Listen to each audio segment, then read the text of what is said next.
Good afternoon, everybody. Can you hear my voice? Hi, Rubina. Hi, Shamima.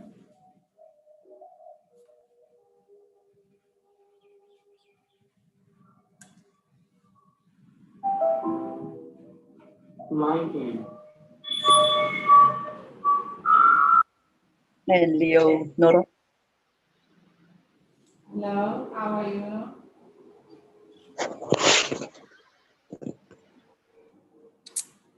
Hello, hi, Shams. Hi, I can hear your voice. Can you hear Leo's voice? Can you hear me?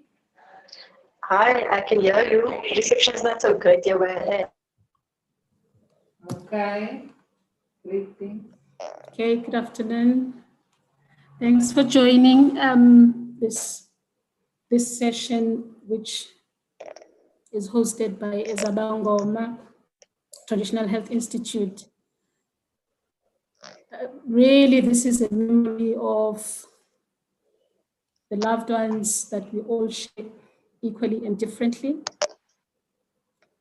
that we have all parted with during this period of the COVID-19 pandemic. So we have decided as Zabangoma Traditional Health Institute that we would like to dedicate this next couple of hours, about 2 hours, which is probably now about 1.5 hours or so, just in memory of the people that we dearly love, the people that we care about, and the losses of COVID-19, and to share with each other messages of hope from the different places where we are sitting. Many of us are probably going to join online. Many of us will be sitting at home. Many of us will be sitting in different places, really taking it all in as we have this 31st of December 2020. We also have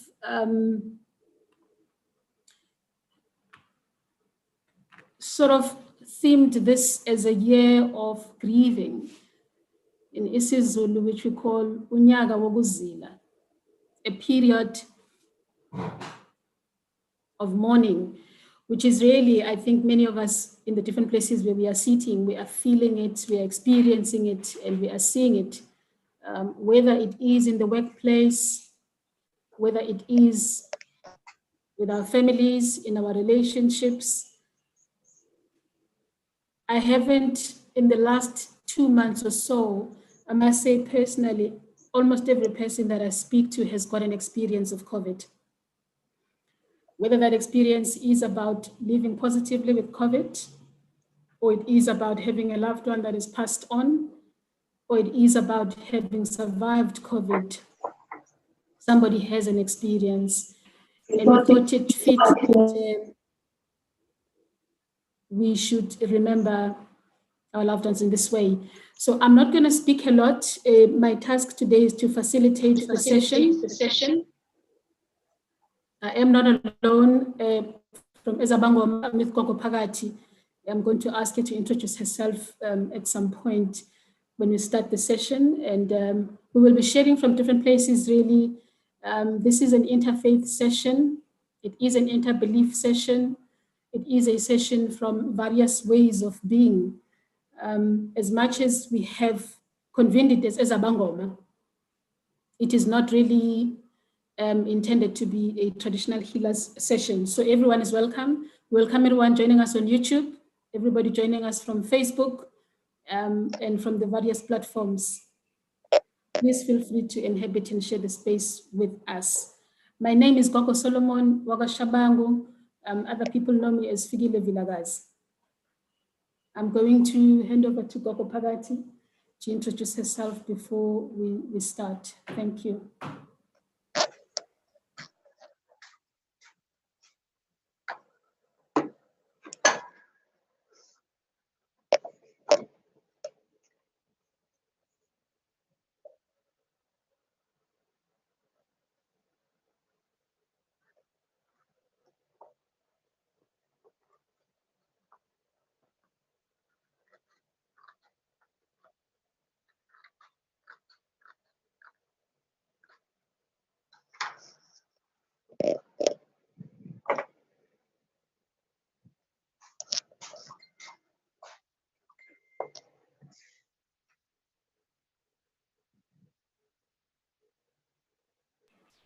Hello everybody, good day.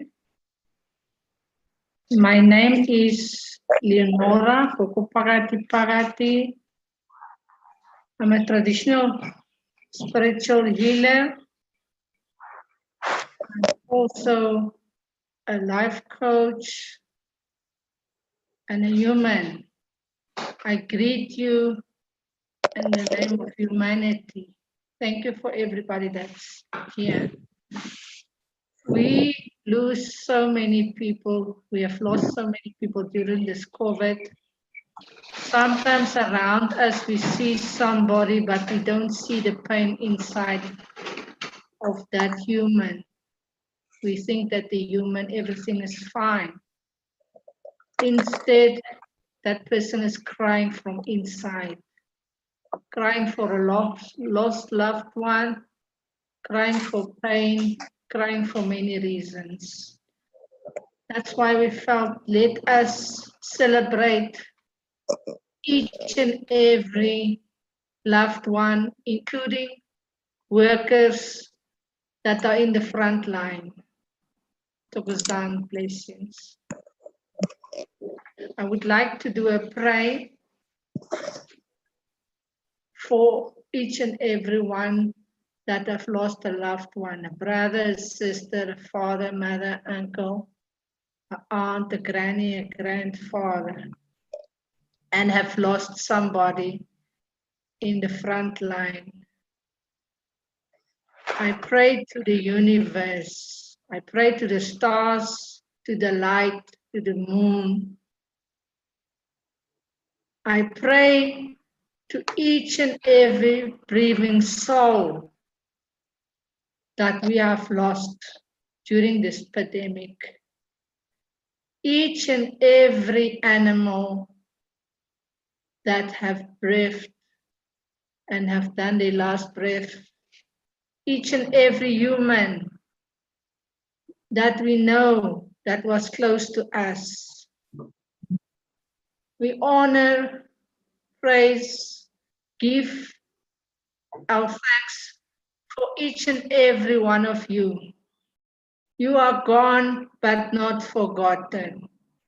You will always be in each and every one of our hearts. Let that give us strength, courage, and healing. COVID has made us do inner search, have taught us humanity.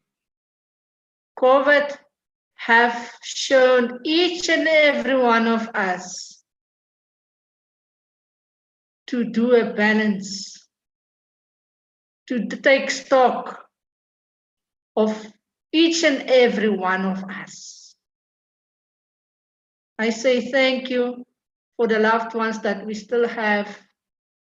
I send healing, positive energy and light to each and every human that are lying on a bed today, that are struggling to breathe,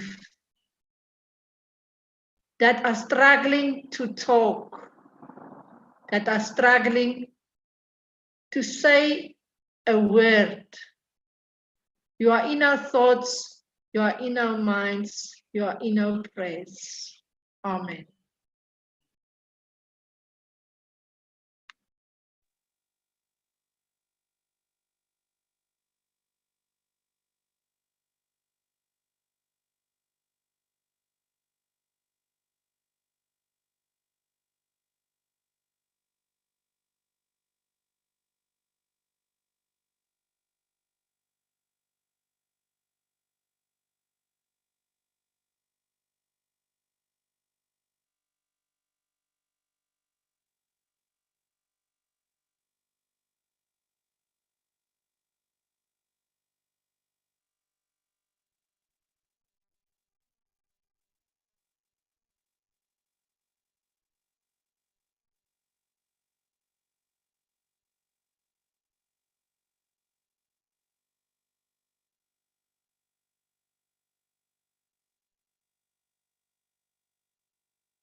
Am I clear?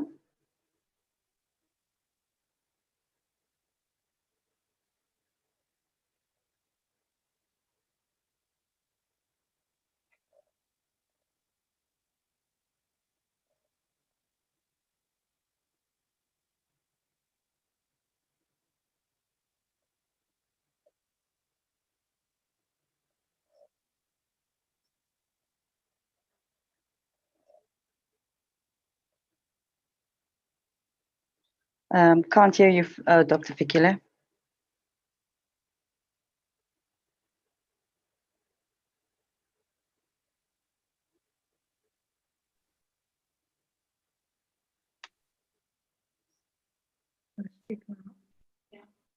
Can you hear me, Shamima? Yes, loud and clear. The chat is disabled. Okay, can you hear my voice now? Yes.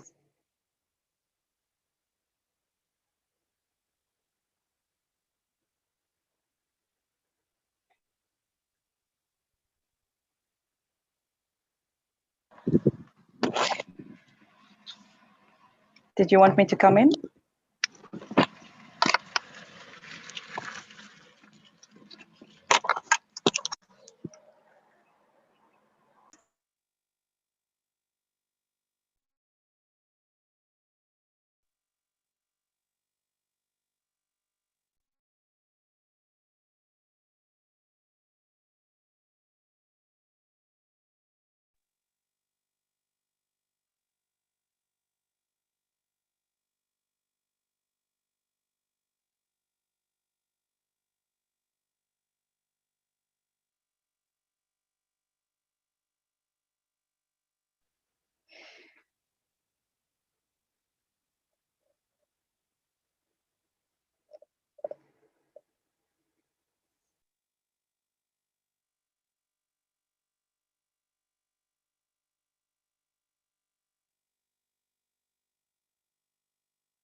Can you hear me? Yes, we can now. Yes, I'm hearing you now, Fikile. It is Leo that's speaking. Sorry, She's gonna speak Leo, from yes, we my- hear you. Yeah. I'm just driving at the moment, so if I don't respond, it's because I'm driving. No problem.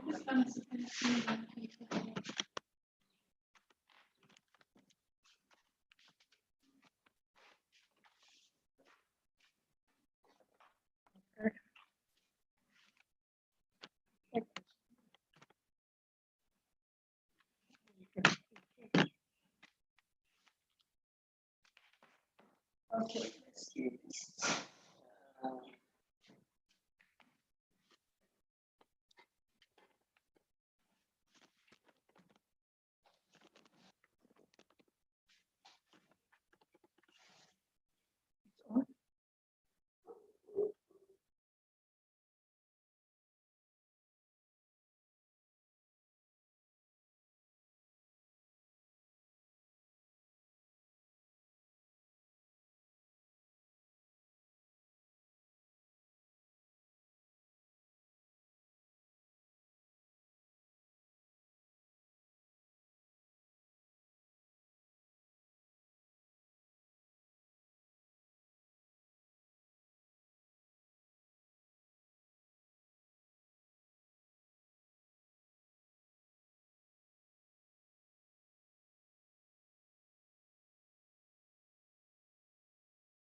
Can you hear me now? Yes. Okay. So can you still hear me? Yes, perfect, Fikile. So we're having an echo. Okay. So we're going to take about a 5 minutes break to sort out the sound issue. Because I can hear an echo. Shamima, you probably are hearing it as well. Yes, slightly. Okay, so can we please take, it's about 1:45 now. If we can resume at 1 o'clock, just so that we can sort out sound, we'll come back, but we're not going to switch off. We are here.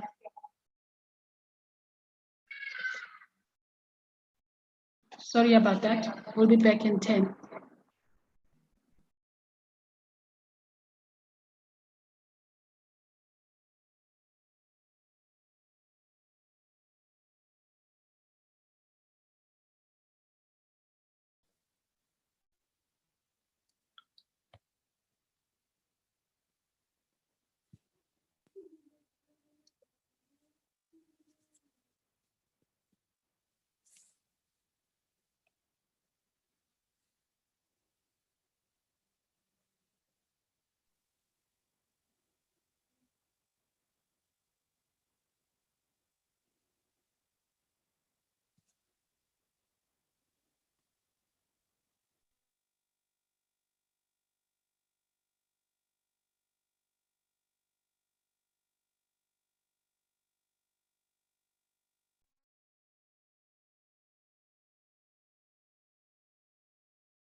can you hear me?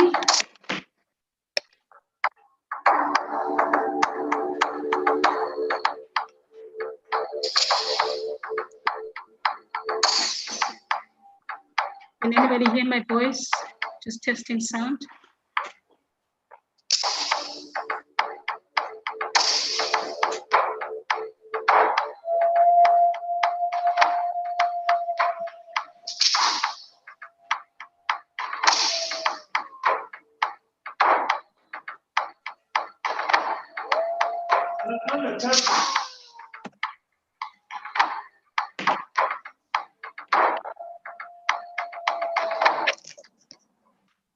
Hello. Hi, Emmanuel. Welcome to the Yes, we session. can hear you. Thank you so much. Okay, so we will speak through this device just to minimize problems of sound. Okay, just we'll be starting at 10 to in the next 3 minutes.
Okay, we are back.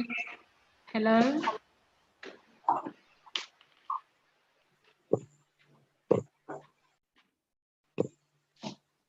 Perfect, we can hear you. Wonderful. Okay, that's great. So sorry about that. I think we have a technical problem on the one device, so we will stick with this one and make it work throughout the session. So we welcome everyone again from that has joined us. Hi, Emmanuel, welcome to the room as well. Welcome back once again on YouTube and on Facebook. My name is Figile Vilagazi. I am the facilitator for the session.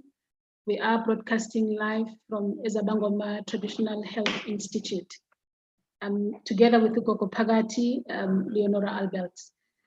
So basically what we are doing today, we'll see how far it goes. And Shams, I don't know, maybe we need to check with you as well. At what point would you like to speak?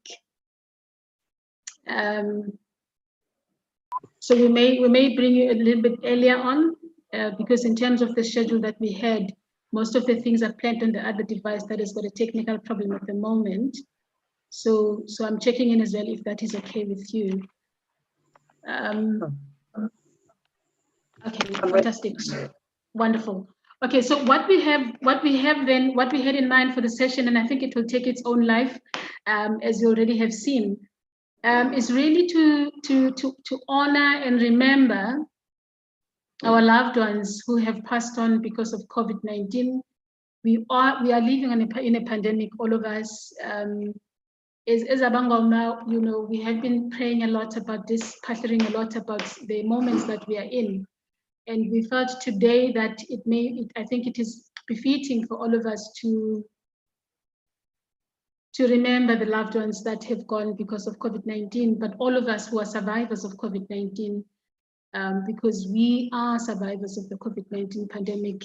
Whatever the pandemic is, there are different theories around what it is, but the truth of the matter is that something is happening and that thing is around us. So that is what we are gathered about today, to all then share words of healing and words of hope and spoken words, whatever is sitting in our hearts about these moments and what we've experienced, also in memory of those who are not with us any longer in the physical, but are definitely with us in the spirit.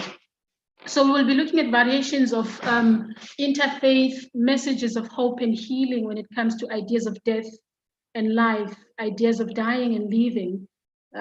We hopefully will be able to tap into the Buddhist ideas of what death means in the Buddhist traditions and ideas, but also we had in mind a possible meditation of about 10 minutes or 15 minutes that we could share together in the space, which is 8 steps of death according to the Buddhist faith. It is a death meditation, beautiful meditation that connects us to ideas of living and dying, and it makes us really appreciate what it means to live, but also what it means to actually die and what is death. And of course, we've got what Shamima has for us as well, which I think is something that she will share with us. We'll hopefully, when time permits, we would then move into the Islamic segment of the program, where we are then looking at ideas of dying in the context of Islam faith. What happens to a Muslim soul when it dies? And a Muslim in this particular context being looked at as a human. What happens to all of us as humans when we die? We will bring in a song as well after that presentation, which is shared as a video, a song, an Islamic song of prayer, which is meant to be a song of soothing those of us who are bereaved, or those of us who are survivors of death of different kinds, in this particular context, the death of COVID-19 pandemic. And then we were hoping that we'll be able to go to the Christian segment of the program, where we relate to the ideas of Jesus Christ and ideas of dying. There are a number of scriptures in the Bible that talks about death and relate to ideas of living. But also there is this one particular book in the book of Corinthians that it really asks this question to say, death, what is your sting? Death, where is your victory? And of course, then how we relate to our relationship with God and dying and being born again. So that kind of a conversation, if we have time, we'll be able to go there. And hopefully we can bring in one of the preachers, is a well-known pastor who talks about coping with complacency, but actually really coping with ideas of loss, coping with ideas of death, and so on, and detachment. So it's a lot, but we'll see where we go. By the time we reach 2 o'clock, we don't have to finish all of it, but these are the thoughts that came into our hearts, and these are the feelings that came into thoughts in our minds and feelings in our hearts when we were bringing together this session. Welcome once again. We are live on YouTube, just in case anybody is not aware. We're also live on Facebook. This is a global space. Anybody from anywhere you are sitting, you are welcome to come here. All languages are welcome. All people from varied backgrounds and faiths are also welcome.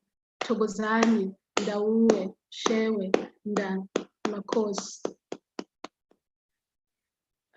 So without any waste of time, Shamima, perhaps we can bring you in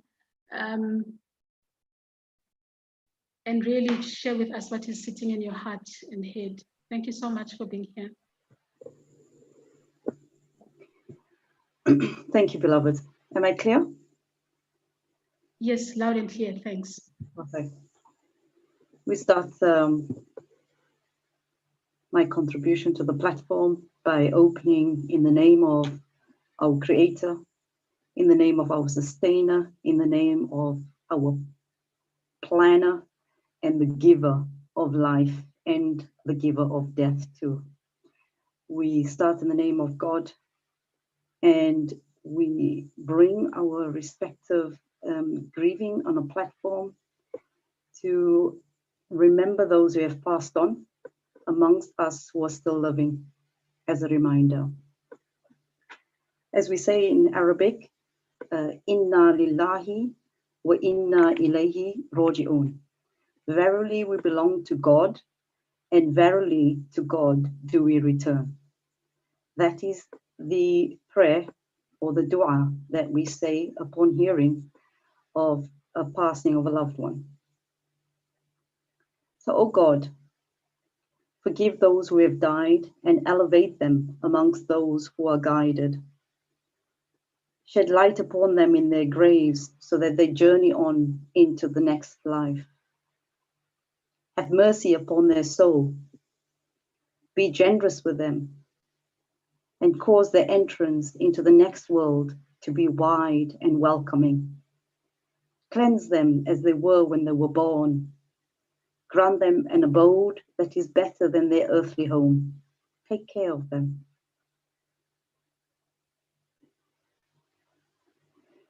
As we gather here amongst those living, remembering those who died young and old, we remember life's journey, and we remember that we are all passing through this earthly life as an experience for our soul growth.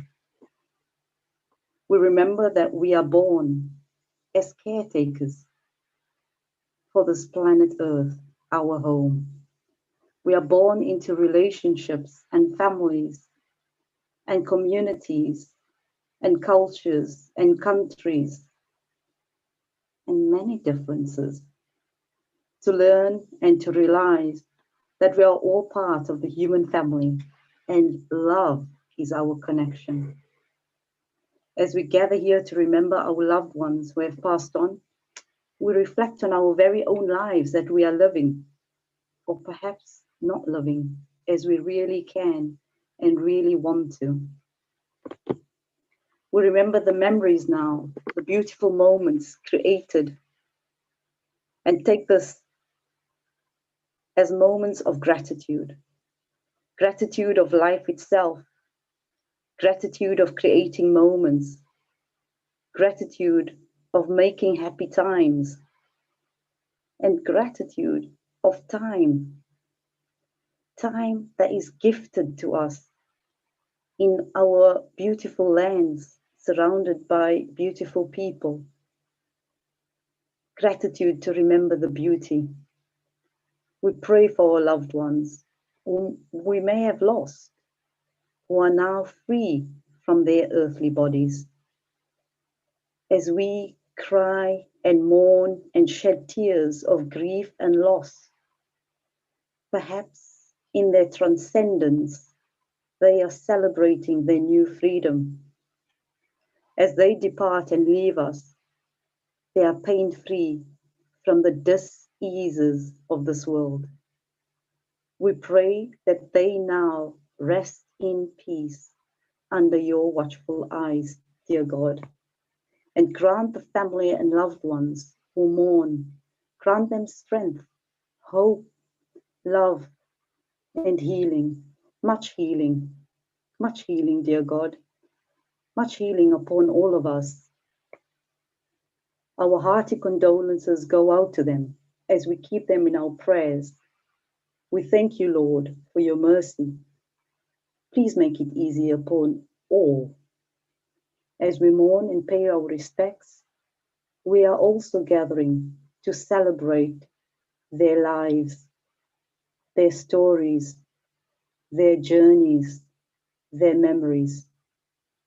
Thank you, God. Thank you all. Amen.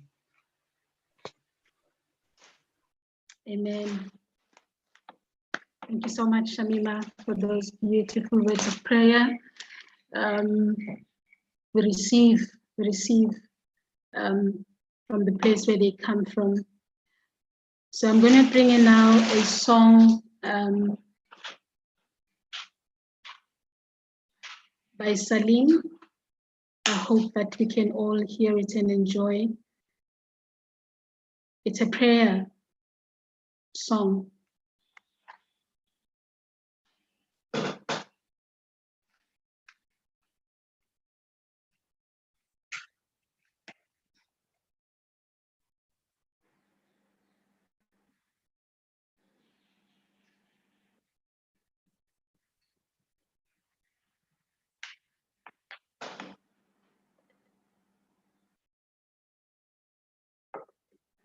Okay, almost there. Line in.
Hello, can you hear me now? Yes, Vikila. Okay, but you couldn't hear the sound. No, we didn't hear the sound on the video. Okay, all right.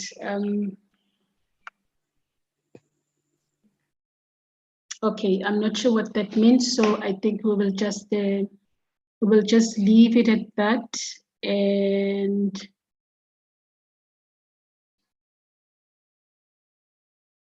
I'm trying to see, because we needed to do a meditation on the 8 stages of Buddhism, but we'll work on that. In the meantime, I'm going to bring in Ugogo Phakathi. She's going to read for us a message that she has in mind.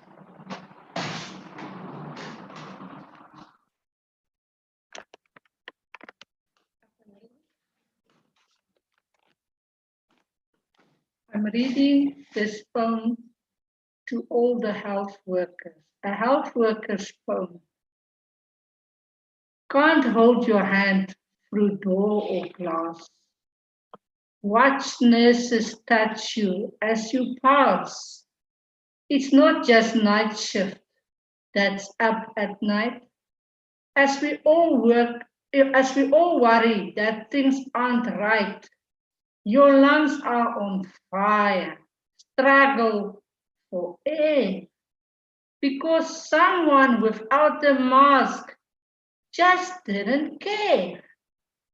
Watching you suffer is destroying my heart.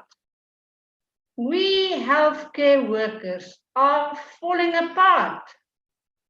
When I get dressed for work, it's not just a job. When I lose another patient, it's in my car that I sob. You see, I'm a human. I bleed just like you. And with each death that I witness, a part of me dies too. You someone's granny, you're someone's son, and people's lives are coming undone. Your body is hurting and my heart is aches as I see the fear that across your face all over. I know when I touch you with gloves, but underneath there are hands touching with love. You'll probably think you're fighting alone, but at the end, for each stuff, I'm taking you home each and every time. Written by Shez, a health worker. Tobuzan, blessings and light.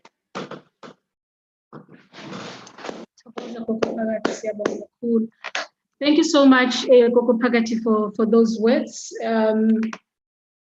So I suppose because we have a problem with sound, we will leave it here. I'm going to try and see if we can do this meditation.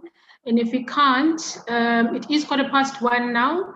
We will then perhaps open the floor just to share, from our hearts, anyone also that's here in the room with us, Anybody from Facebook, if you are willing to share with us, send a message on Facebook. You can see there's a link there on Ezabangoma. You can also go to our YouTube channel on Ezabangoma, and you can interact with us from there. We will bring your thoughts here on live on the live session.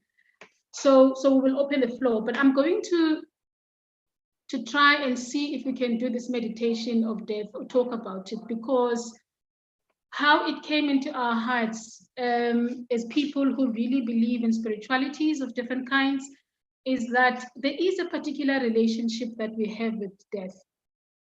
And COVID-19 has reminded us of that relationship. Personally, I mean, I know there's many of my friends who have losses in the family, what we call losses. And of course, we have different terminologies for it. For some of us, it is expressed as a sense of deep loss. For some of us, it is experienced and expressed as a sense of reincarnation. For some of us, it is expressed as a sense of reconnection, and many words and many, cultural and spiritual linkages come with it. Whatever death means to any of us, in the various systems of healing, in the various systems of faith, whether we talk about Buddhism, we talk about Islam, we talk about Christianity, we talk about Ubungoma, there is always a depicted relationship between death and life, dying and living. From where we are sitting as Izangoma, when a person passes on, like in my family when COVID hit, I lost my aunt. Just in the first 2 weeks, I lost my uncle. And I'm using this word lost because these are the words and the terminologies that we use. And this is something that is happening from the paternal side of my family. Whilst we are looking at that, from my mother's side, death strikes as well, which is one of my other uncles, my mother's sister. And then whilst we're looking at that, my cousin, the list is long. My cousin sister, who is a daughter to my aunt that has passed away, also followed her mother 2 weeks later. And we are dealing with surviving all of this. And then there's many other stories that I can share just from my family alone. Just yesterday, a friend of mine was sharing that, Figile, I have actually lost 21 bodies in my life, just in 2 weeks. So there's, and I'm raising this not to spark a sense of depression, not to spark a sense of despair, but to say, what is it that this means to us? What is it that death means to us? So this Buddhist meditation takes us through that moment to say, when we give ourselves time to talk about death, in many of our cultures, in many of our healing practices, sometimes we are taught not to talk about death. Sometimes many of us, when we hear the word death, fear sparks our hearts. Pain naturally does also, because these are people that we live with in the physical. And when they are departed from us, a sense of detachment is what sees itself or experiences itself as a feeling of pain and agony, which is where the Buddhist meditation teaches us about detachment and loving and dying, to say that when we reach that phase, the meditation of death takes us to a place where we realize that detachment is very much a part of who we are. We need to detach ourselves from the things of this world. But that detachment takes us to a zone where actually there is no dying and leaving. There is just a sense of consciousness. And we then move in between the varied planes of consciousnesses as we make sense of it as dying and living. So anyway, so that is what the essence of that meditation is, but I'm hoping that we can be able to bring it in here. But also the reason why we gathered in here in this session was to also say that to each and every one of us, Sabar. So with those words, I would like to open the floor, and we'll check a little bit later if we can bring in the meditation. If we can't, then we'll see what we can do with the space. But the intention was to really share those words of wisdom, words of healing, spoken word, poetry, anything that is sitting in our hearts that we'd like to share with the world out there. Because actually, as we talk to people out there, we're talking to ourselves. We are always subjected. So as we are saying South Africa, Sabar, we're actually saying it to ourselves too, because we are ourselves subjected. We are losing loved ones where we are sitting. We are affected and infected by COVID in different ways and in the different spaces that we are in.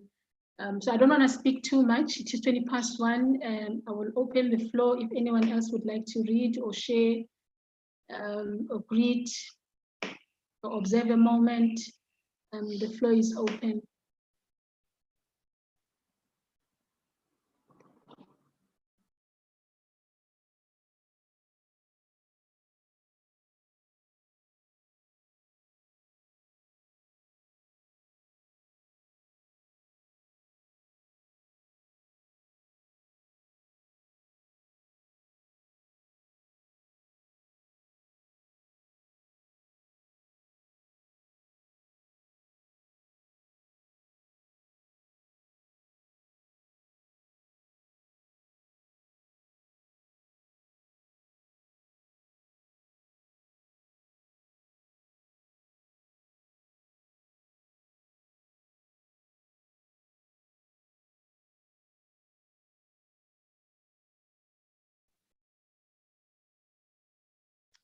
Okay, I will try and see if we can get this meditation. Hopefully, inshallah, it will play. Let's try and find it in the next 2 minutes.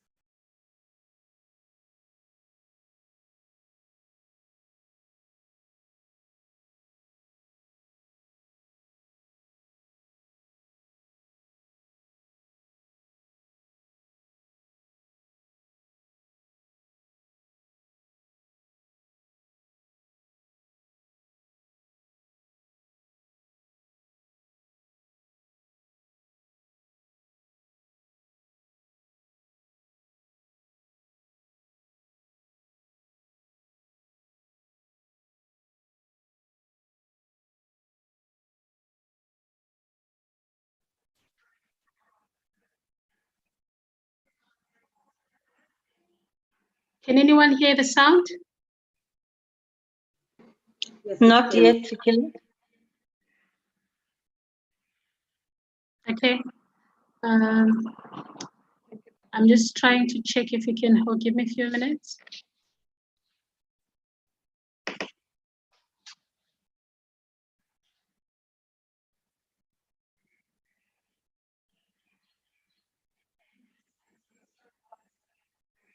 Can you hear that? your voice, whatever you're playing. You can hear the voice, but not what I'm playing. Okay. I'm going to try it one more time, and if it doesn't, we will move on to another thing. I'm going to try and do it as a Bluetooth. Let me remove this thing. Can you play it from another device, maybe from your phone? Just for the voice. Oh, that's a good idea, actually. Can you try it from your phone, Leo? That's a good idea. Leo is going to try and yeah. Okay.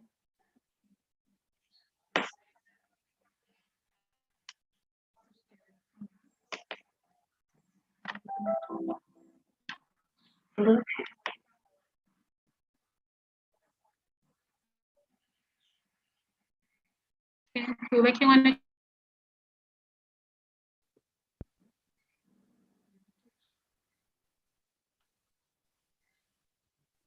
Fikile, I could play a song by Lucinda Drayton, who is a keen meditator. Please, yes, go ahead.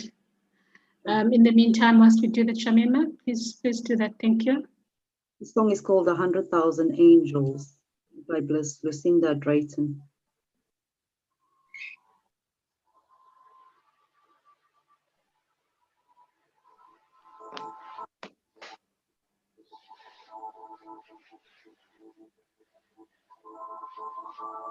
The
voice of the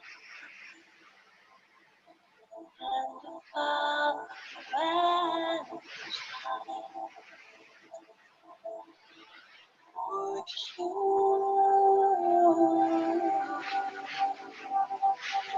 recognize?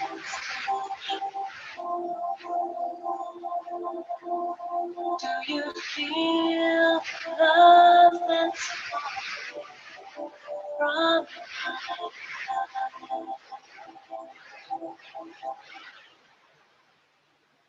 take just a minute, come and rest. Let me tell you your story. Let me walk you through the world. Only yourself, all it takes.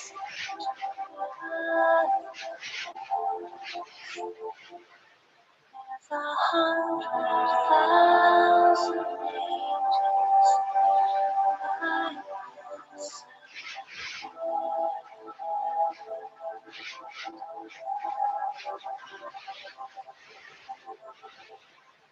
There's 100,000 angels by your side.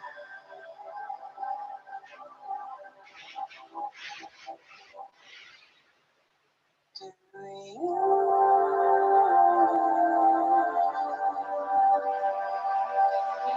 talk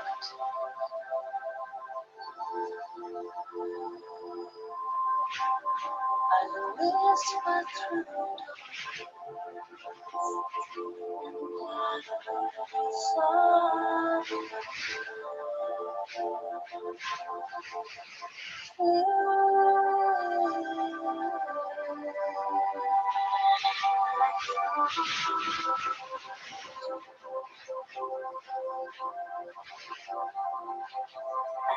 fresh from my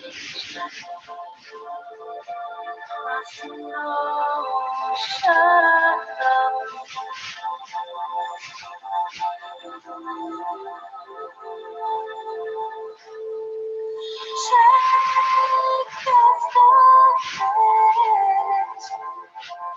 come and rest.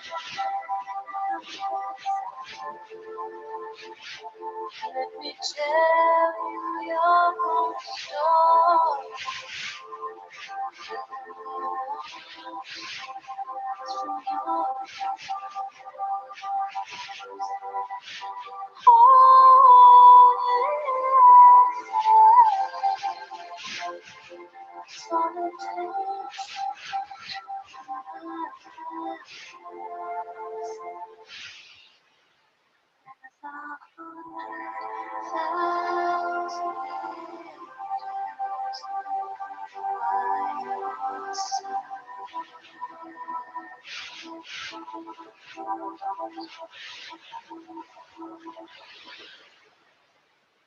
There's 100,000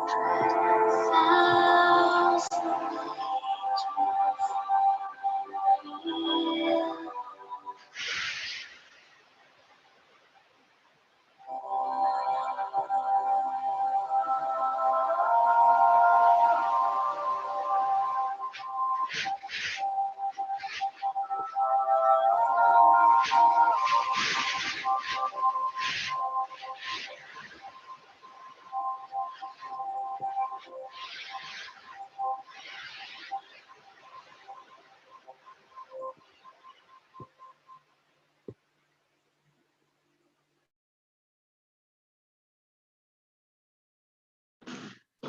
Thank you very much, Shamima.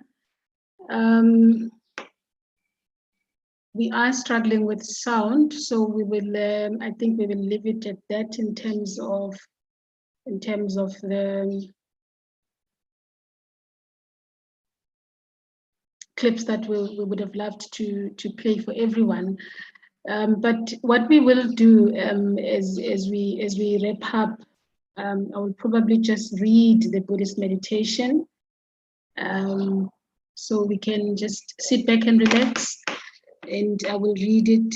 It should be a reading that takes about 5 to 10 minutes of our time. So grab a glass of water and sit quietly where you can, and find a position of meditation as we enter into this meditation of death.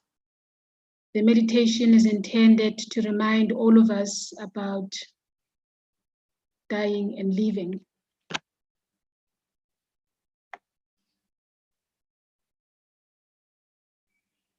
So this is talking about the 9-point meditation of death. And what I'm reading from here is a slightly modified version of the death awareness meditation, which is found in a series of what is called How to Meditate. So you can use any of the versions. There are different ones to meditate on the 9 points. One way is to meditate on all 9 points in one session.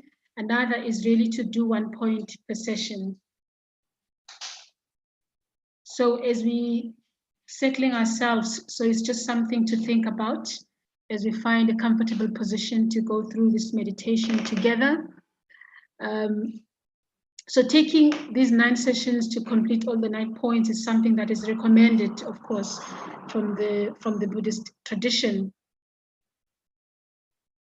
A third alternative is to spend 1 session on each of the 3 main points, which is the inevitability of death. Inevitability of death. I'm repeating that because I said it very fast. The uncertainty of the time of death. And the fact that only spiritual practice can help at the time of death. And one can do this any other how that you wish to do it. So as we prepare for this meditation, let us take a comfortable position, possibly sit anywhere you can with your back straight, whether it's a chair or a floor. Let the body relax. Spend some time letting your mind settle down in the present moment. Let go of thoughts of the past and of the future. Make the decision to keep your mind focused on the meditation topic that we are dealing with today, which is the meditation of death and life. Let us keep that meditation topic for the duration of the meditation session.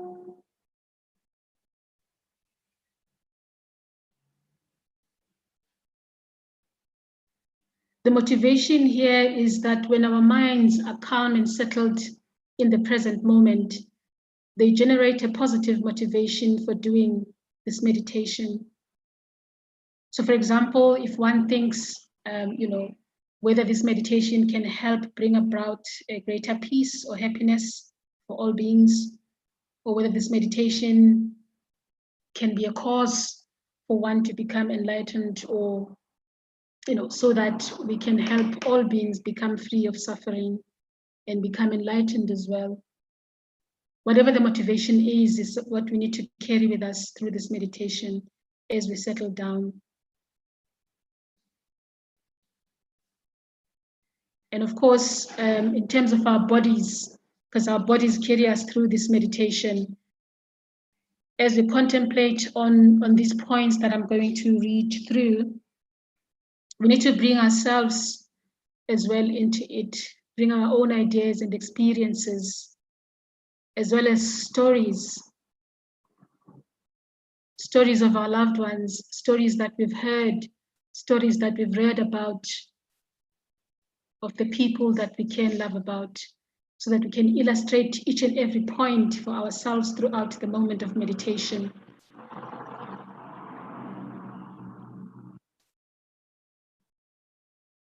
It is important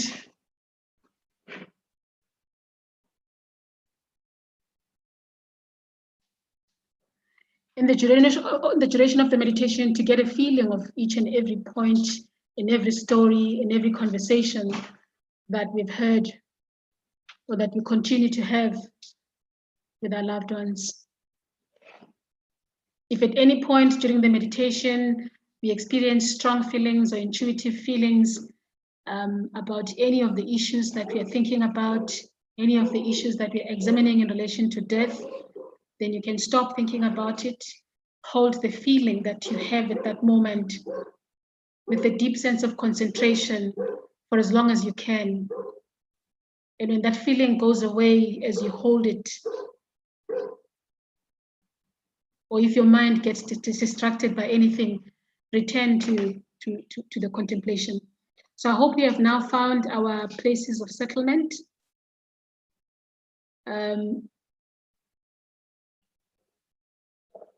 So we are going to start in a minute.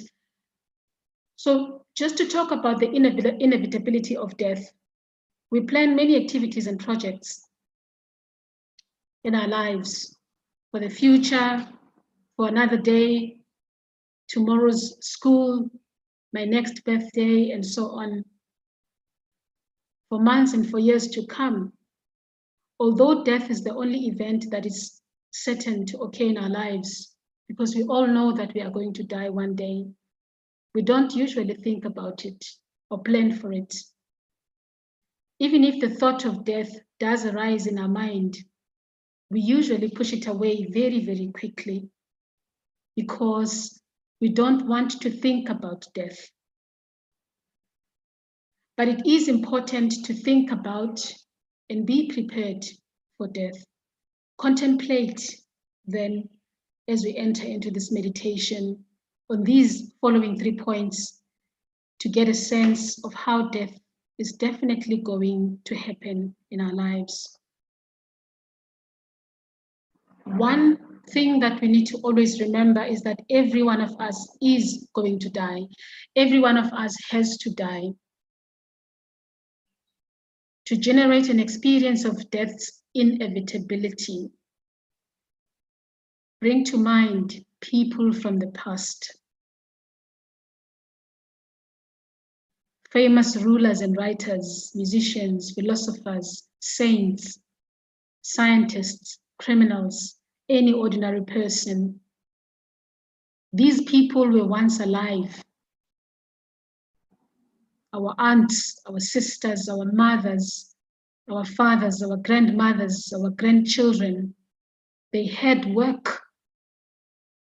They worked before, they thought before, and they wrote things. They loved and they fought. They enjoyed life and they suffered too. And finally, they died. Can you then think of an example of someone who was born on this earth and did not die? This is a question that Buddha, for those of us who believe in the teachings of Buddha, is a question that Buddha asked a woman one day who brought a son that was dying to say, Buddha, can you please wake up my son? So can you think then of an example of someone who was born on this earth and has never died?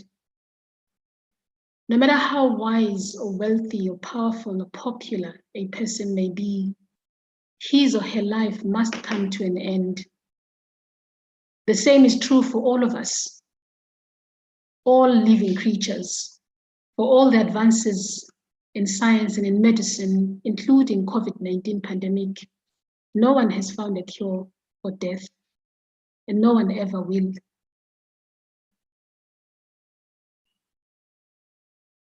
Now, Bring to mind people you know who have already died. And these are our loved ones. And think of the people you know who are still alive, like you and me, who are survivors. And contemplate for a moment that each of these people will also one day die. And so will you and me. There are several billion people on the planet right now, but 100 years from now, all of these people, with the exception of a few who are now perhaps very young, will be gone in the physical. You and me will be dead. Try to experience this fact with your entire being. And the second thing to then contemplate on is that our lifespan is decreasing continuously. Time never stands still. It is continuously passing. Seconds become minutes, minutes become hours, hours become days, days become years. And as time is passing in this way, you are traveling closer and closer towards death. Imagine an hourglass with the sand running into the bottom. The time you have to leave is like these grains of sand continuously running out. Hold your awareness for a while on the experience of this uninterrupted flow of time, carrying you to the end of your life.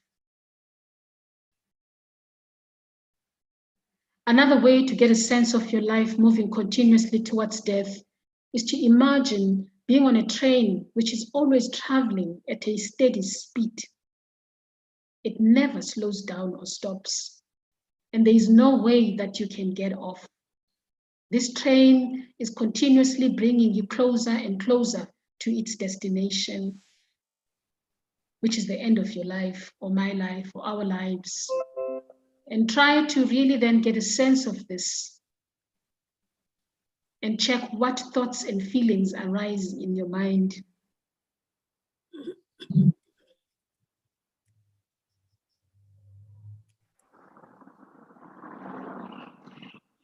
The third thing to contemplate on is the amount of time that we have for our spiritual practices. And to note that that amount of time is really very short and very small. Since you're getting closer and closer to death all the time, what are you doing to prepare for it is a question in this meditation. The best way to prepare for death is doing the spiritual practice. And we find this in many ways of being, many ways of believing, whether one is a Buddhist or a Christian or a Sangoma, even a non-believer. If you believe in a super creator or something, we always have to prepare for death. This is because the only thing that continues after death is our minds, our consciousness. Our bodies do not. And the spiritual practice is the only thing that truly benefits the mind, which is our sense of consciousness. Preparing it for death and the journey to the next life is very important. But how much time do we actually devote to our spiritual practice as people? Working on decreasing the negative aspects of the mind, such as anger and attachment to things and life and so on. How much time do we dedicate towards doing that work and developing the positive aspects of the mind, such as kindness and wisdom and love, giving, sharing, and behaving in ways that are beneficial to others as well? So calculate how you spend your time. In an average day, how many hours do you really sleep? How many hours do you work? How many hours do we spend preparing food, eating, and socializing? How much time do we spend feeling depressed, frustrated, bored, angry, resentful, jealous, lazy, and critical of anything else? And how much time do we spend consciously trying to improve our state of mind or doing beneficial things such as helping other people or spiritually studying something or meditating? And these are all the questions that we need to always contemplate on. And we need to do these calculations honestly, assess our lives in this practical way to see clearly just how much of our time is spent doing things that truly benefit ourselves and others, and that will be helpful for our mind at the time of death and in the next life. So by meditating on these first 3 points in this Buddhist meditation, we should then be able to develop determination to use our life wisely and mindfully. It is my firm belief that as much as this is really resonating within the Buddhist tradition, it is something that is shared in a number of ways within various systems of faith and believing and consciousness.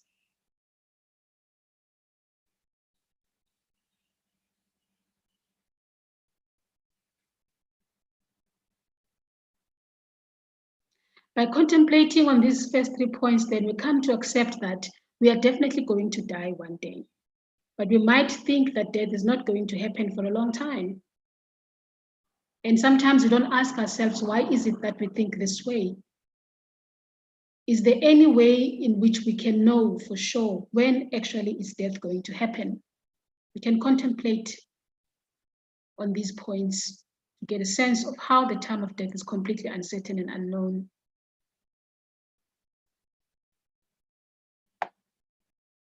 One of the things we can contemplate upon is the fact that human life expectancy is uncertain.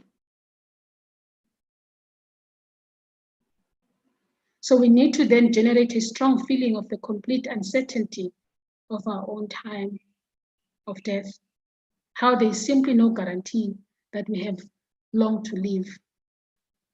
It is very, very true in the context of COVID-19. And we also need to remember that there are many causes of death. There are many different ways that death can happen to people. Natural disasters, earthquakes, floods, volcanoes, eruptions, accidents, and COVID, and so on, and pandemics. But people can also be murdered by other people, terrorists, politicians, or by dangerous animals or poisonous insects, and so on. So even things which normally support life can become the cause of death, like food. It's something that we need in order to stay alive, but it can sometimes lead to death when we overeat, when we eat food that is contaminated. Medicine is another thing which normally supports life, like these vaccines that we talk about a lot during the COVID-19 pandemic. But people sometimes die because they took the wrong medicine or the wrong dose. Houses and apartments enable us to live comfortably, but they sometimes catch fire or collapse, and so many reasons. So let us bring to mind, as we meditate, a number of cases of people that we know or heard about who have died, and think of how they have died.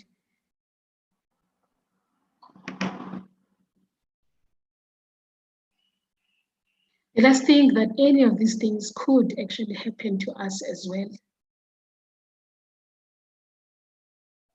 When we get to that place as we meditate, we realize that the human body is very fragile. Our human body is very vulnerable. It can be injured, it can be struck down by anything, by illness and so on, within minutes. Within minutes, we are only 9 months in COVID, and how many deaths have happened because of the human body that has weakened and many other reasons. So within minutes, it can change from being strong and active to being helplessly weak and full of pain. Right now, we may feel healthy as we are gathered in this meditation, energetic and secure, but something as small as a virus like COVID-19 or insignificant as a thorn could become the cause of our death. Think about this.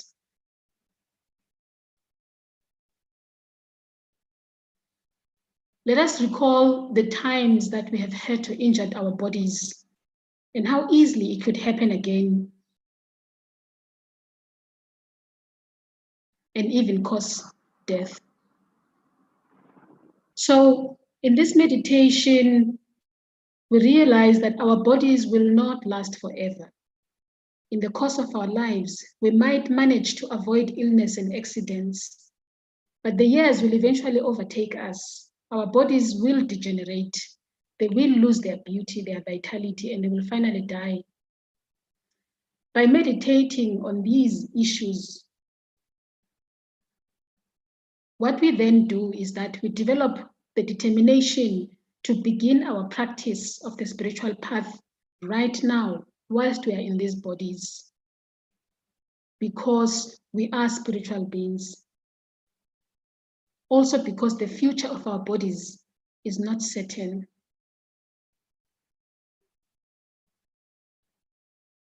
When we get to that place, we realize then that the fact that only spiritual practice can help us at the time of death is the real thing. No matter how much we have acquired or developed throughout our lives in terms of family and friends, the things that we own, our wealth, our power, traveling experiences, and so on, none of it goes with us when we die. Only our mind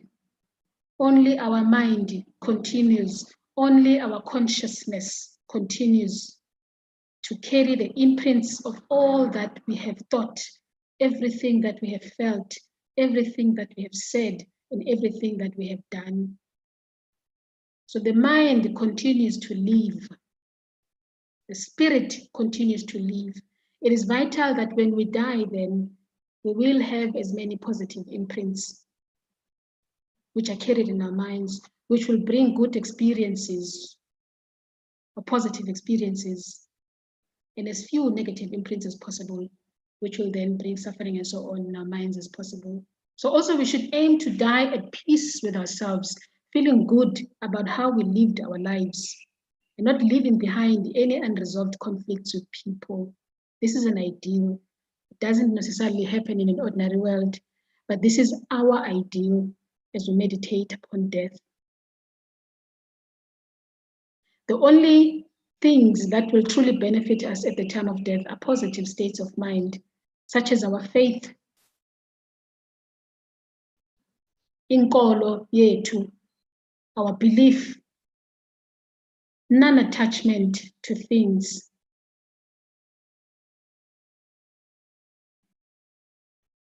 and calm acceptance of changes that are taking place, loving kindness, compassion, patience, and wisdom, and many other positive aspects. But in order to be able to have such states of mind at the time of dying, we need to make ourselves familiar with them during the course of our life, when we live, when we are alive. And this is the essence of what the Buddhists call Dharma. Dharma in Buddhist practice is called spiritual practice. Realizing this will give us the incentive and the energy to start practicing our Dharma, our spiritual practice now as we are alive in these bodies, as we are feeling strong, and to practice as much as we can whilst we still have the time. We can experience a strong feeling of this reality by imagining ourselves at the point of death and contemplating the following things: that when we die, truly and honestly, even our loved ones that we share our beds with cannot help us. As we are gathered here, remembering our loved ones who have gone before COVID, we couldn't help them as much as we carry them in our hearts, in our minds. Such is the nature of death. As one lies in their dying bed, or as the plane you are traveling in is about to crash, whatever the thoughts that come to mind are the thoughts that we must ask ourselves about. Our strongest attachments are usually to our families and our friends and our colleagues.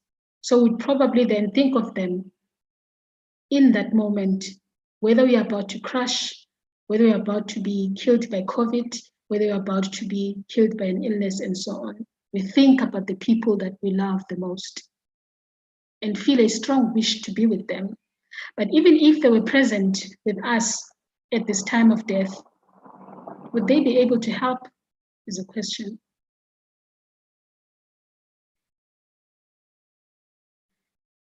I once watched my grandmother die in my hands. I looked at her, she looked at me. She said, please help me, bring me back. And I couldn't. And I was there. Because such is the nature of dying. So although our loved ones love us very much and do not want us to die, although we have loved those who are gone before us and we did not want them to die, we truly cannot prevent this from happening.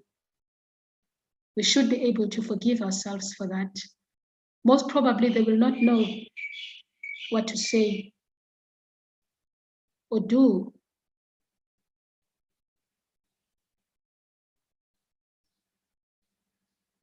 To give us peace of mind. And instead, their sadness and worry about the coming separation will probably affect them in the same way as it is affecting us right now that they are not with us, stirring up the same emotions in our minds. So when we die, then we go alone. No one, not even our closest, dearest loved ones, can accompany us. And being unable to accept this and let go of our attachments to our loved ones will cause our mind to be in turmoil. It will make it very difficult to have a peaceful death, even for ourselves. So we need to then recognize the attachment that we have to our families and our friends. See for a moment if you can realize that having strong attachments to people can sometimes be a hindrance to having a peaceful state of mind, especially at the time when we die.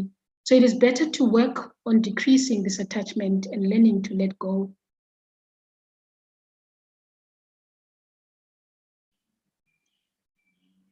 Similarly, with our possessions and the enjoyments of things like houses and cars and money and so on, our minds will probably also think of these possessions and properties when we are closer to death, like many of us are at this point, because we are either living with COVID positively. We are all survivors as we are gathered here today. Many of us at the moment are busy, engaged in our families about issues of the estate and the wills of the people that have died before us, questions of inheritances occupy our minds. So our minds will constantly then probably also think of these possessions and properties when we are closer to dying, which occupy a great deal of our time whilst we are alive. Many of us think about these things, the insurance policies, funeral policies, and so on. And these are a source of much pleasure and satisfaction whilst we are alive. But can any of these things bring us comfort and peace at the time of death is a question. Our wealth or the things that we possess may be able to provide us with a private room in hospital whilst we are alive, in a private hospital, or perhaps the best medical care. But even during COVID-19, we are beginning to see that even the best people, professors, doctors who've got the best medical care are not able to access it, even during COVID-19. So our wealth then may be able to provide us with these things, but that is all it can do for us. It cannot stop death from happening. And when we die, we cannot take any of it with us, not even 1 cent or one article that we've written or one piece of clothing that we bought. In some cultures, of course, they dress us, with the clothes that we loved the most and so on, and they give us blankets and so on to go with us to the grave, but that is just as far as it can go. So not only will our possessions be unable to help us at the time of death, but our minds may be caught up in worries about those possessions. We will worry about who will inherit what from my things and whether or not they will take proper care of my things. Even now, as those loved ones that we care about are gone, we are worried about who has taken my mother's things, who has not brought my father's car, and so on. So that will make it difficult to have a peaceful, detached state of mind as we relate to experiences of death, dying, and living. Contemplate then on these points and see if we can understand the importance of learning to be less dependent and attached to these material things.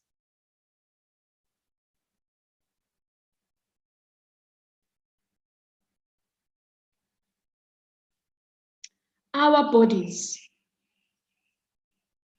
also are not able to help us when we encounter death. Yet our bodies have been a constant companion since we were born. We've been housed in these shells called our bodies. When we die, they're given a new name. They're called corpses.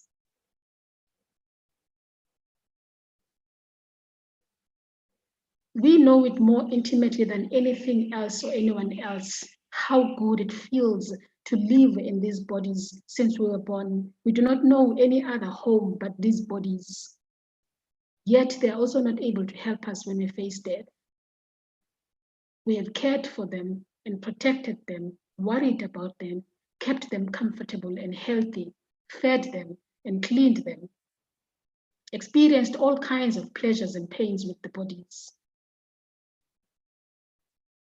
They have been the most treasured possession that we own, our bodies. But now that we are dying, and that means we will also be separated from these bodies. These bodies will become weak and eventually quiet. And some people would argue, perhaps no longer useful for us. Our minds will separate from these bodies. They will be taken to the cemetery or crematorium. So the question then is, what good can one's body do when we face death? So we contemplate the strongest sense of dependence and attachment that we have to our own bodies, and how at the moment of death, they cannot really benefit us in any way. The fear of pain and regret about leaving these bodies will only compound our suffering. By meditating on these things, we should come to realize how important it is to work on reducing our attachments to these things of this life, such as families and friends and possessions and our bodies. Easier said than done. We should also realize how important it is to take care of our minds,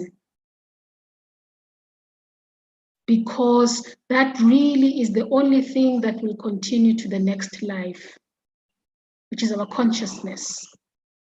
Taking care of our mind means working on decreasing the negative states of our minds that we experience on a daily basis. It is constant work when we wake up every day.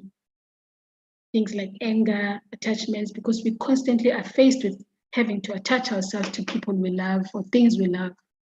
And sometimes we're angered by people, so we generate negative emotions.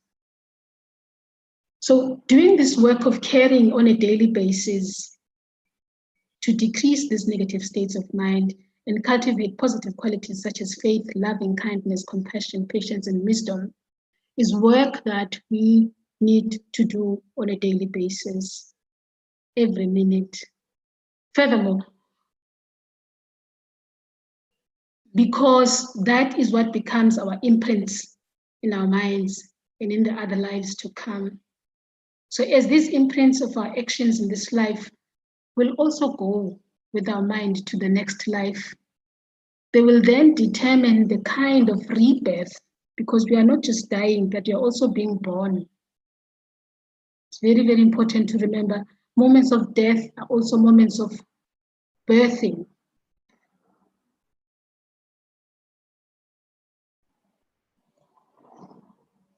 It is essential then to try our best to refrain from negative actions and create positive actions as much as possible during our life. It is possible that we will feel fear. All of us feel fear or sadness. We all feel it when doing this meditation. It may feel like the most depressing meditation of our time in our senses, but that is good because it shows that we have taken the ideas seriously and are actually really contemplating on them.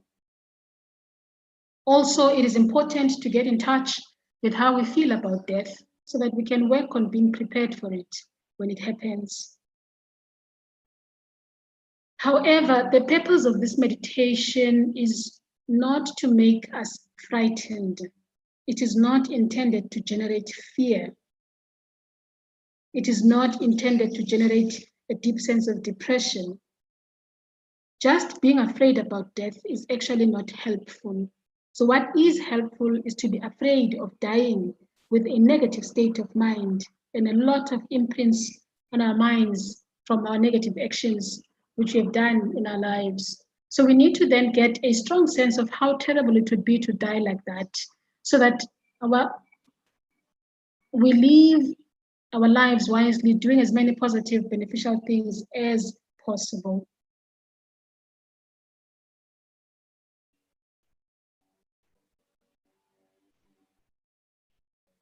So as we about to wrap up this meditation, also remember that fear arises because of clinging to the idea of a permanent self. There is no such a thing as a permanent self. We are not permanent human beings. So this is a delusion that just makes us suffer and suffer more and more emotionally. If we keep death in our minds in an easy way, in an open way, it will help us to gradually move away from this clinging into our state of permanent self, allowing us to be mindful all the time and make every action positive and beneficial for ourselves and for the people around us and those that we love. And an awareness of death gives us enormous energy to not waste our lives. When we are constantly aware about dying on a daily basis, we remember how beautiful and how important it is to live every moment as if it was the last one. And an awareness of death gives us that enormous energy to not waste every second, every minute, but to live it as effectively as possible.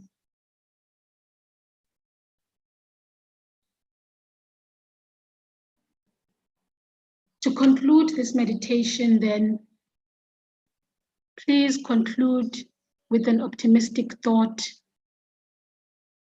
that we have every possibility to make our lives meaningful, beneficial, and positive.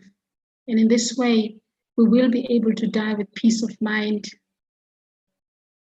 Remember the motivation that we had at the beginning of this meditation and dedicate the merit of doing the meditation to that same purpose for the benefit of all beings. Let us also remember that the loved ones that have gone during this COVID-19 pandemic had to go in this way, but they are also reborn into another life. And essentially, there is no sense of loss. There's only a sense of detachment. And we need to do the work of learning how to detach ourselves from these bodies, because we are not these bodies, and learn to do the spiritual work.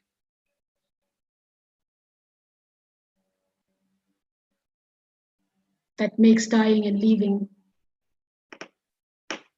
an easy part of our lives. an enjoyable spiritual journey.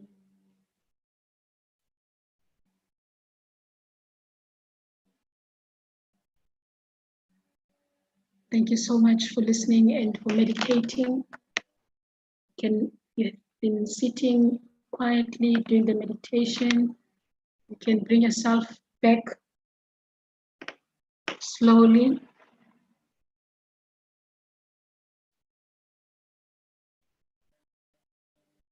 We will take a 5 minutes break and then we'll come and close the session with a song and umphahlo. Thokozani.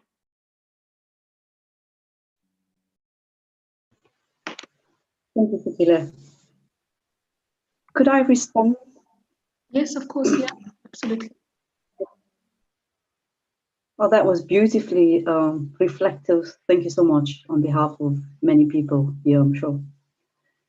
I remember one of the spiritual teachers saying, it is time to die before we die. It is time for us to die our old ways so that we can start living the new way. So it's to consciously die before we physically die.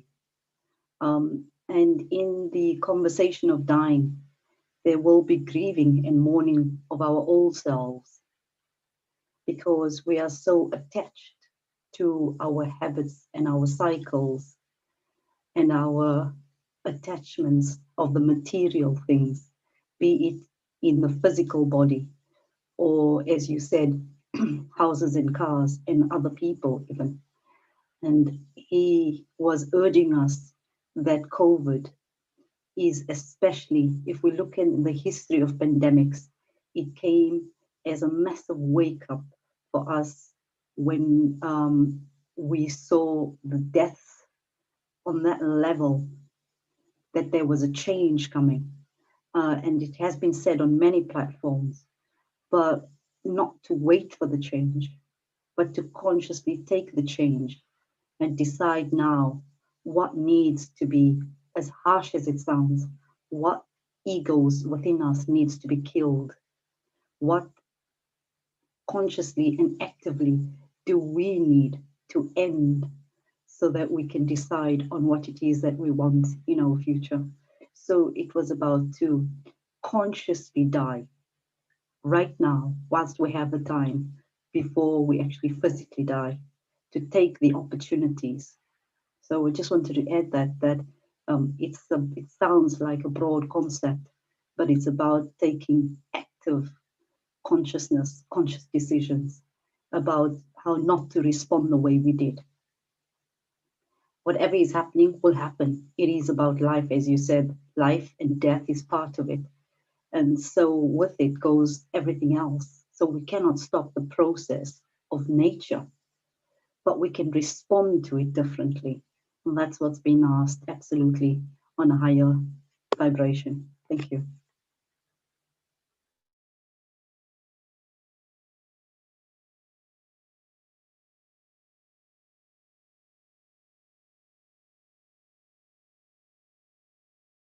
Thank you so much, Shamima. Thank you so much, Shamima. It's definitely preparing us to prepare ourselves, because with a happy soul, I think it will be better to die with a happy soul than with a heart that is aching and angry and affecting so many things around you, specifically energy, because we are talking also about the generations after us, so that does not affect them, especially our families and our children. So it's fundamentally important to die with peace in one's heart. Otherwise, the energy translates that negativity to the generations and generations to come. Absolutely. Thank you so much, Shamima. I mean, I like how you are talking about death, both in the literal sense, but also symbolically, that the kind of death and living that we're experiencing during COVID-19 is literal in the sense that we see our bodies are fading and are being buried or cremated, but it's also the dying of a certain way of consciousness, like you put it, a certain way of thinking. COVID is really calling on us to rebirth. You know, we all have been saying this birthing and feeling this birthing. And I'm talking also as a survivor of COVID, you know, I mean, also personal, because I find it easy for me to speak from the personal, but also from the family's perspective as well, having experienced so many deaths, and my friends and colleagues at work, at the university. We've lost a couple of colleagues on COVID in the physical sense. But what one is experiencing and seeing also is that which you're talking about, Shamima, the symbolic components of COVID, which are spiritual components of COVID, where we are all, whether we are doing it consciously or not, we are moving into that plane of remembering actually what it means to live as the old self is dying, you know, for lack of a better word. Yeah, and it's an inevitable process. It's a process that is painful for many of us, but it is a necessary process of where nature is at this point, where life is at this point, where time is at this point, whatever time is and means to all of us. Welcome, Dr. Mutwafai. We can see you in the room. Welcome you, Gogo, with love and light. Please feel free to also speak if you have anything to share. Togozan. Thank you, Gogo. Togoza Gogo. Gogo, I was so worried because we've not been having electricity for the whole, since early hours of this morning, because I remember there's a room that is leaking in the house, so I could hear water pouring into the house, only to find that it's raining, but electricity was on. But immediately thereafter it was thunderstorm, then electricity was gone until now, just a few minutes ago. But Vodacom didn't die because I was receiving messages and WhatsApp, and then I said, Gogo, we in the dark this side, we don't have electricity, but my heart was here. My heart was in this room, and I was not even sure if this laptop was having battery, it was going to waste my time. But thanks, I managed Bokoko, and I came at the time when Kok Fix was on stage, and I think I heard what you said, Comrade Koko. We had a year that the year that was. I don't know what year we can call it, and a number of our people went, and we are not sure we are there forever. You've just outlined that for us. And as a student, I'm your student as well, Fix. I'm a student of sociology. We use a book by Kubler-Ross where she was talking about 5 stages of death when people are sick. And you refer to the many ways that one can go. And I think the 5 stages or the 7 stages, because other scholars have gone into the theory, they're now talking of 7 stages. When you are sick, you undergo all these stages, which are so painful. Because as a person who is sick with COVID, you don't know even at the beginning what is wrong with you. And Gog, we are happy that you are sharing with us, because, you know, being ill so quick and going at the same time, it doesn't give us that opportunity that we have just outlined. Because I think when they just tell you that you are positive, you're going to be in denial, you're going to be angry, and you start bargaining somewhere, somehow, because you have a very short period now, because COVID-19 is just touch and go, you are gone. Babang, we get the results. There's a neighbor who just passed here about 3-4 weeks ago. She's been diabetic. She's been sick because she was also bilateral amputee. And she was not going anywhere. The children, you can imagine, because the COVID is moving with who is moving. She was just in the house. She became ill on a Saturday, rushed her to hospital. They took blood. She only spent Sunday, Monday. The results came back. It's gone. COVID-19. You can imagine. So with these stages, Kubler-Ross, you go through them. They are painful. You can see you are dying. And if we are not ready, cock fix is very painful. And maybe it goes back to this thing, some people, the spirit remains because there's a lot of things that you think they did not go. They always laugh when I say, I'm not afraid of a wish. I'm afraid of the ghost. Is the spirit that is looming around and you cannot touch it. You cannot do, that is what I'm afraid of. So that we are going through cock fix. And that's why I was worried, Corey, you are going to finish this because I think this is the last, what you call, a webinar that we can have for the year. I don't have any other thing on my diary.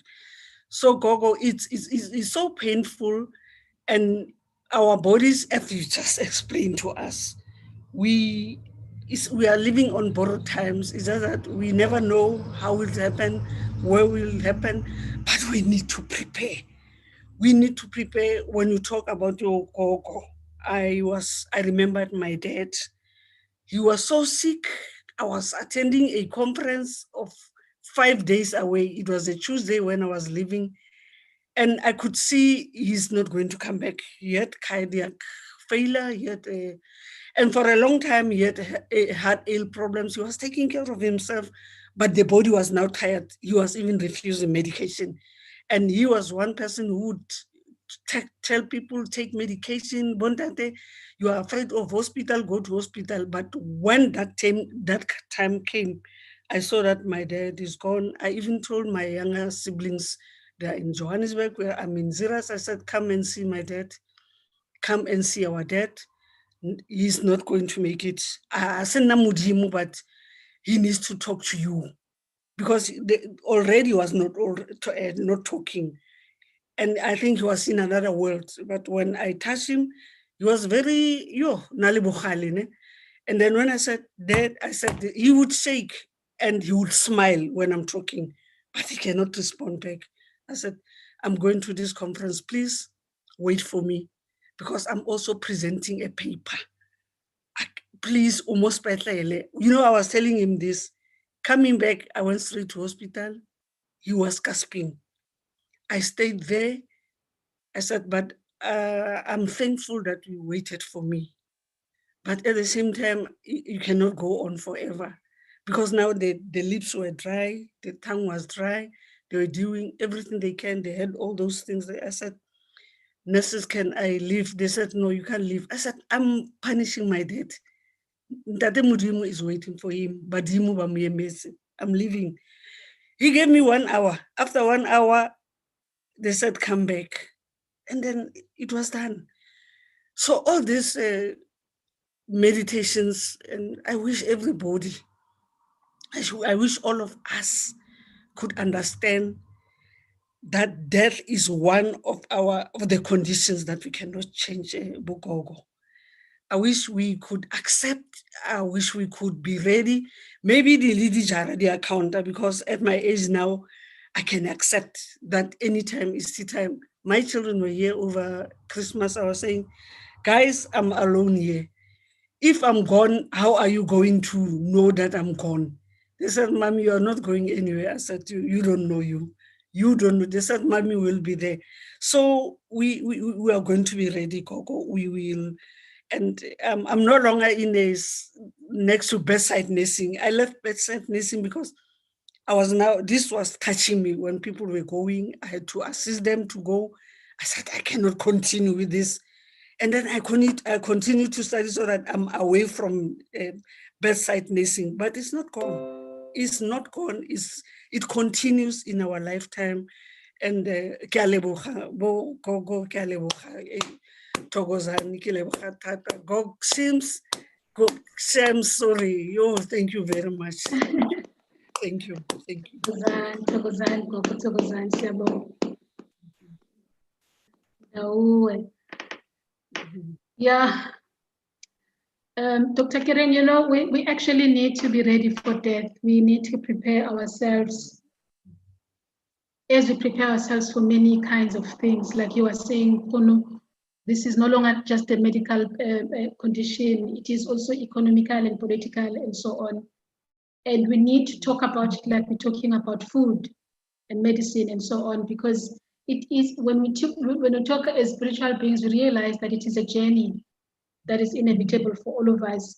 And I think the more we prepare ourselves for it, the better we live our lives. Because when we actually realize that we are dying, all of us, it means that we spend each and every day living the best that we can to do the kinds of things that need to be done with confidence, knowing that we are dying. Gogo Pagati has a reading that she would like to read for us. I think it's a poem. Are you ready? Yeah. The poem is called The Day God Called You Home by Christine Narrow. You never said I'm leaving. You never said even goodbye. You were gone before we knew it, and only God knew why. In life we loved you dearly. In death we love you still. In our hearts you hold our place. None could ever fall. A million times we needed you. A million times we cried. If love only could have saved you, we would have never died. It broke our heart to lose you, but you didn't go alone. For part of us went with you the day God called you home. It just shows us that if our time is there, our time is there. It takes time to heal. Inner healing is fundamentally important in each and everyone's life. But as Dr. Fix is saying, you have to prepare yourself. And I do believe for myself that if we are not ready in a sense that we forgive the ones that have done wrong to us, we are going with anger, we will translate that anger and that energy to our loved ones remaining. So it's very, very important, especially now in this COVID. There is one lady in one of the groups today that really broke my heart. In the time of COVID, the gender-based violence is going on so much. It's a family situation where the father as well as the maluma have been raping and abusing her, and the family has been saying, let's leave it in the family, until today that woman passed. And she came out with everything, and we advised her. It's so painful that all these things are happening in the midst of COVID. So my heart really goes out to each and every person in this situation.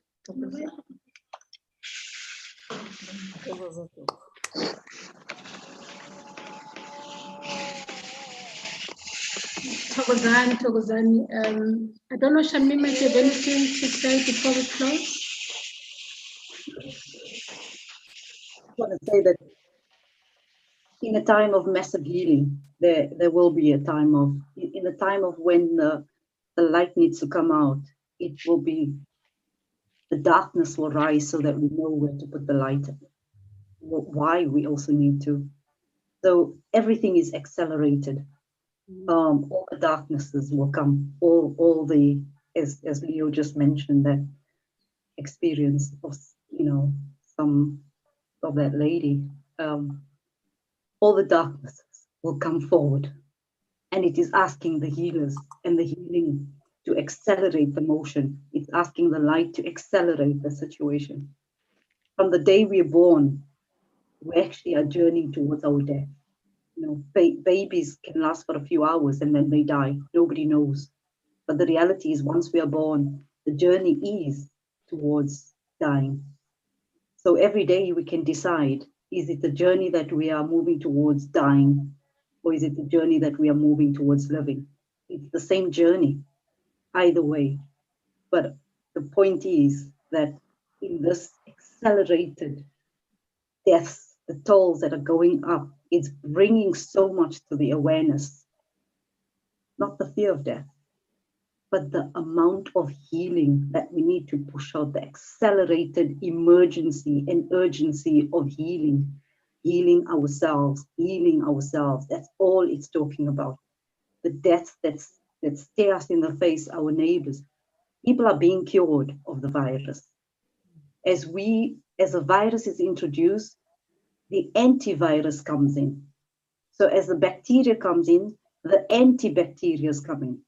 So as the virus comes in, the stronger the antibacteria. So then the next virus has to be stronger than the antibac. And then the antibac has to be stronger than the virus. So it's a perpetual cycle. So the point is that this is the story of where we are, and part of it is where we have put ourselves as well. God is the planet, true, but on some level, what can we do better? That's the consciousness.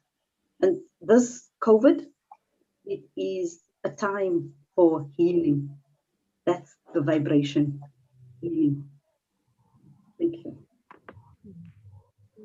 Thokozani Makosi. That is the word. The word is healing. The word is love. There has never been a time in the history of humanity than there is a time to heal ourselves and to heal each other. It is indeed a revolution of love. I'm going to close. I know we have a problem with sound, but before Sivala Mpatlo, I just want to say thank you very much, Shamima, for your time and for really drawing from where you draw from. That there be plenty, from where you draw from, your source or your sources, and your giving and your sharing with us. May it multiply for you. May you be filled. May you be completed in ways that you need, because you're giving so much of you in the many spaces that we share with you. You truly have been a gift during this COVID-19. It is the 31st of December today. We do need to know from our hearts how truly you are appreciated very, very deeply. And I know that I speak for many of us who may not be able to join us here for many reasons that we all know. Thokozani, Ndawoe, thank you so much. We love you from the bottom of our hearts. Dr. Motwachae, also saying to you, Gogo, you've been traveling with us in the spaces. We are all also learners. We are learners from you, Shamima. We are learners from you, Gogo Kireng, because we are teachers of each other and we are healers of each other. You have no idea how much you've healed us. And I'm using us here relatively speaking because we are healers of each other. There are times, I know that there are times I never would have been able to wake up and come into the space if Shamima didn't speak or Koko Mutwachae didn't speak, or any of the people that, many people that I can mention. So I just want to say gratitude, deepest gratitude to all of us. Koko Pagati, thank you so much for your time, Koko, and your energy in sharing the information that you've been sharing with us throughout this pandemic in the different spaces. We appreciate you so much. I have a song. I wish that sound was in our favor. It's a song that it only has got words that say Yehi Wuhu. I don't know if that's making sense to anyone. Does that make sense? Yehu, yehu.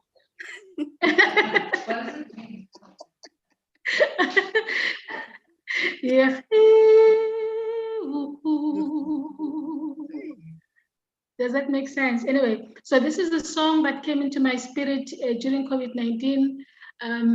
One of the ancestors and ancestresses from I would say from East Africa, because her name is Ngikuyu. Kikuyu is a great grandmother of mine that visited me. I didn't know her, but she revealed herself to me during COVID. And this is the song that followed afterwards. So I'm going to sing it as we close the session. It came as a song of healing, a song of harmony with ourselves and our hearts touching the different places. So sound has been poor throughout, so I'm just going to play it on my phone, but hopefully I can project my voice as I play it as we're going to close the session. Thokozani.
Omkhulu makhehla amadala inhlonhlo.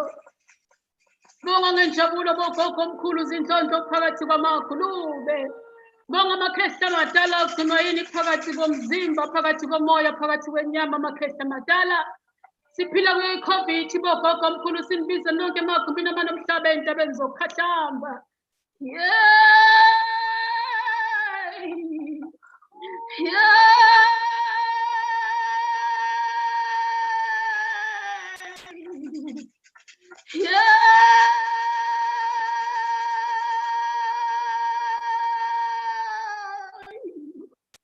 Bonga inhlonhlo zonke iy'ndawo la ngihambe khona nazilazula amakhehla amadala nasivikela phakathi njalo kwesizwe saseMzantsi Afrika. Bogogo omkhulu nazilazula nangena kumakhaya ngamakhaya. Bogogo namakhehla nangena njalo emsebenzini nangemsebenzi bogogo. Yeyi singenile isimo se-COVID phakathi kwamagulube ezindlondlo. Sinibiza nonke yonke indawo singakhethi ibala ledlozi. Bogogo sibiza zona iy'thunywa zomoya. Umakhehla amadala sibiza amanda unamandatshana. Bogogo sithokoza kini indlondlo, sithokozela imimoya isindile phakathi kwegciwane bogogo. Sithandazela ndlondlo imizimba isindile phakathi kwegciwane bogogo omkhulu. Umakhehla amadala amakhaya ngamakhaya alahlekelwe ababathandayo. Yebo gogo omkhulu kodwa nasifundisa phezu komsebenzi wamathongo. Kuthi ekhona amanye abantu esibathandayo abalahleka ngandlondlo kodwa njalo bakhona bangamathongo bayaphila. Yegogo nasifundisa phakathi kwamagulube ukuthi njalo abalele sibakhumbule njalo ngomphahlo bogogo omkhulu. Yebalele njalo sibakhumbula ngomsamo zindlondlo makhehla amadala. Nasithuma bogogo omkhulu ukuthi sidlulazule emakhumbini amanomhlaba phansi kwamanzi emgedeni esibhakabhakeni bogogo kuthi lapho umoya nemzimba nomphefumulo zihlukana sikhumbule amakhehla amadala ukuthi kudeleka ithongo. Sikhumbule bogogo omkhulu ngendlela nasifundisa ngayo indlela abantu kuthi izindlondlo kuvuka abalele amakhehla amadala. Abalele njalo bayezwa bogogo omkhulu. Abalele njalo bayakhuluma njalo emaphupheni. Bakhuluma ndlondlo esimeni sethu sengqondo. Bakhuluma ndlondlo esimeni somoya.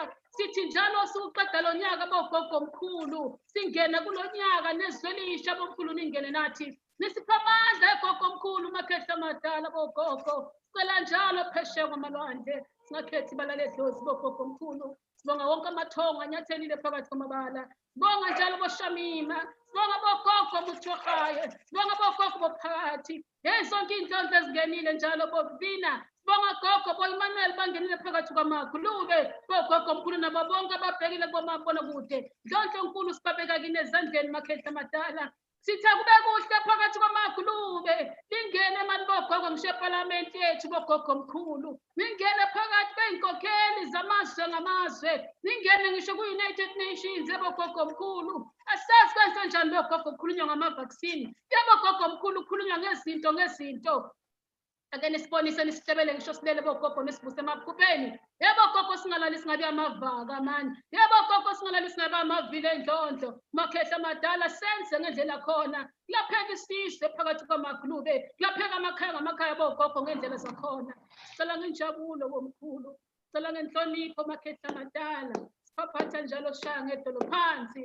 Bogogo sinithembile ukuthi angeke nisilahle amakhehla amadala ngoba phela ninalala nona amavaka nona amavila. Soloko nasithola kwasemandulo bogogo omkhulu. Nisasithwele kuze kube manje amakhehla amadala. Ke nisicacisele nisikhanyisele bogogo ukuthi singena kanjani kulezi omusha bogogo omkhulu.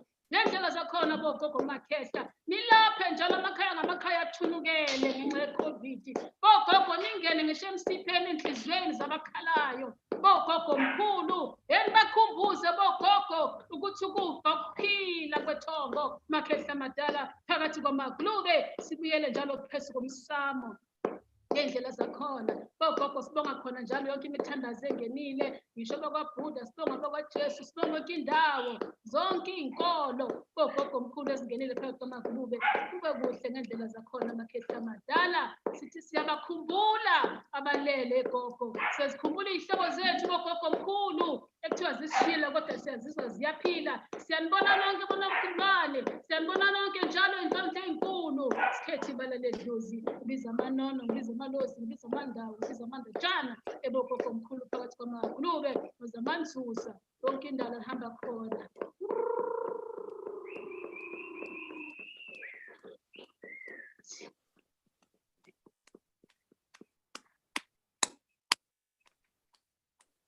Siyabonga gogo.